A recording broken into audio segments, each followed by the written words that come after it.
helping make your life easier. Moms Every Day with Kat Cooper.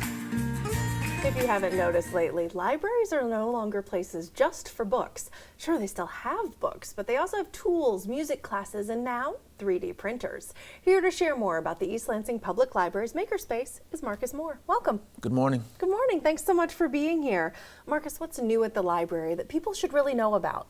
Wow. So we offer a bevy of services from 3D printing.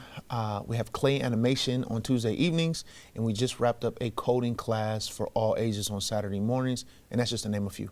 Wow. And so if people in the community have an idea of something that they'd like to learn or do, you can help them with that?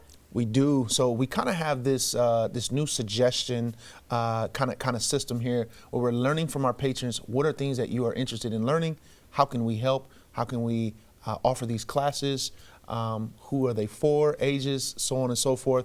And we do our best to offer something in this technical makerspace for them. Very cool. And so who comes to these classes and activities you have in the makerspace? You'd be surprised. People of all ages. Specifically on Tuesdays and Thursdays, we have an adult technology class. My clay animation class has gotten students from elementary age to adults, and our coding class on Saturday mornings. I've had from older adults all the way to young kids with their parents. So we try to do something for some of everybody. Where can we find out more and when and where the classes are? ELPL.org, and on that website, the homepage, you'll find an event tab. Keep an eye there daily, and that's where our information's at. Thank you so much. Perfect. For more on this and other wonderful topics for moms, log on to momseveryday.com and have a great day.